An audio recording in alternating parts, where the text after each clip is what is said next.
Law जिहाद और land जिहाद के बाद अब हाउसिंग जिहाद का मुद्दा उठाया है शिवसेना के नेता संजय निरुपम ने।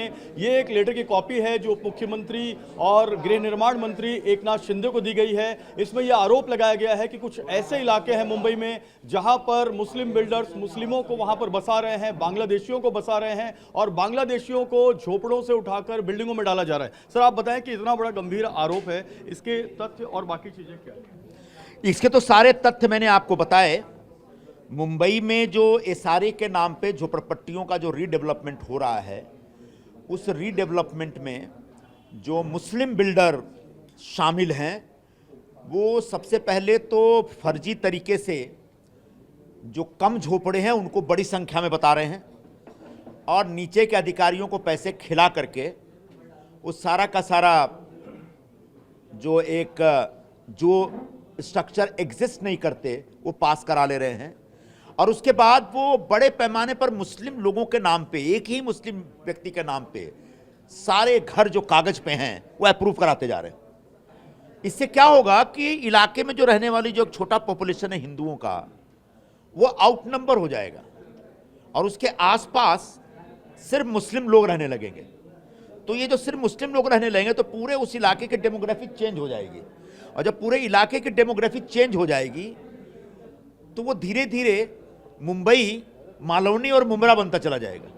तो कैसे मुंबई को मुंबई रहने देना है, कैसे मुंबई को मुस्लिम डोमिनेटेड सिटी नहीं होने देना है, इस दिशा में अगर काम करना है तो निश्चित तौर पर ये जो हाउसिंग जिहाद का प्रकरण चल रहा है, इसके खिलाफ सरकार को कार्रवाई करनी चाहिए। तो आपके हाउसिंग जिहाद में कुछ विधायक हैं, कुछ नगर सेवक हैं या कोई सांसद हैं जो इसमें ऑन पेपर तो नहीं दिख रहे हैं लोग, लेकिन मुझे इतनी जानकारी है कि जो मुस्लिम विधायक हैं वो ऐसे बिल्डरों को संरक्षण देते हैं, उनका प्रोजेक्ट अप्रूव हो, उनका प्रोजेक्ट में कोई किसी तरह के कोई अड़चन ना आए, कोई बाधा ना आए, इसके लिए वो एसआरए और अलग अलग डिपार्टमेंट के अथॉरिटीज को अप्रोच करते हैं उनको मदद करने के लिए। कोई एग्जांपल जो आप देना चाहें जिसमें बांग्लादेशी को जो है लीगल कराया गया? ये जो चांदी वाला बिल्डर के जो दो प्रोजेक्ट है, उसमें एक प्रोजेक्ट जो श्री शंकर सोसाइटी है, उसमें एक झुपड़पट्टी में बांग्लादेशी रहता था। मैं जानबूझ के अभी नाम नहीं लेना चाहता हूं क्योंकि उसके कुछ पेपर मुझे अभी तलाशने हैं। तो उसके आसपास के लोगों ने बताया कि 2006 में यह बांग्लादेशी आके यहाँ पे रहा था, लेकिन इस मुस्लिम बिल्डर ने उस बांग्लादेशी का भी नाम एनेक्सर 2 में पास करा के उसको रिहेबिलिटेशन में घर दे रहा है, यानी उसको उसके पास परमानेंट घर हो जाएगा। ये अपने आप में मेरे लिए चिंता की बात है कि एक तरफ सरकार बांग्लादेशियों के खिलाफ अभियान चला रही है, दूसरी तरफ ये मुस्लिम बिल्डर एक साजिश रच के बांग्लादेशी को झोपड़े से निकाल के फ्लैट में बसाने का इंतजाम कर रहे हैं, वो भी फ्रॉडुलेंटली। तो अगर हम बात करें घाटकोपर की, विक्रोली की, भांडुप, मुलुंड और गोवंडी, मानकुर्द, उस इलाके में काफी बांग्लादेशी पकड़े गए हैं, तो क्या उसमें भी इस तरह का?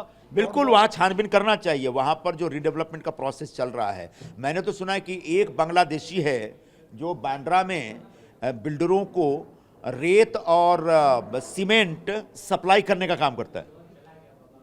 तो जो बांग्लादेशी यहाँ पे रहते ही नहीं है, भीख ही नहीं मांग रहे, चोरी नहीं कर रहे, बेईमानी नहीं कर रहे, वो धंधा भी कर रहे हैं। तो ऐसे धंधा करने वाले जो मुंह छुपा करके जी रहे हैं, ऐसे लोगों को प्रश्रय देने वाले इस प्रकार के बिल्डर जो हाउसिंग जिहाद में शामिल है। तो ये हाउसिंग जिहाद में एक आखिरी सवाल मेरा ये है कि 100 बांग्लादेशी को किरीट सुमैया ने चिन्हित करवाया है, वहां पर जांच चल रही है, 2 एफआईआर हुआ है और उन्होंने सीएम को लेटर लिखा है फडणवीस जी को कि इस पूरे मामले की जो है इनको डिपोर्ट किया जाए बांग्लादेश। तो यहाँ पर भी जो बांग्लादेशी हैं जो ऐसे हाउसिंग जिहाद में इन्वॉल्व हैं, उनको लेकर भी आप इस तरह की मांग करेंगे? बिल्कुल, उसके जरा कुछ कागज पत्र देखिए। उनके जो पड़ोसी लोग थे उन्हें तो कंफर्म कर दिया है, लेकिन जब तक कागज नहीं हाथ में आए तब तक एकदम से एक्शन लेने की बात नहीं होनी चाहिए। तो मैं कुछ कागजों की तलाश कर रहा हूं, अगर वो कागज मिल गए तो मैं कंप्लेन करूंगा ऑफिशियली।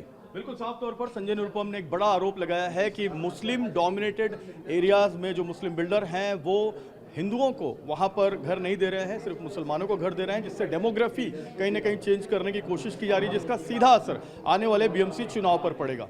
कैमरामैन सुभाषिस के साथ जयप्रकाश सिंह, TV9 भारतवर्ष, मुंबई।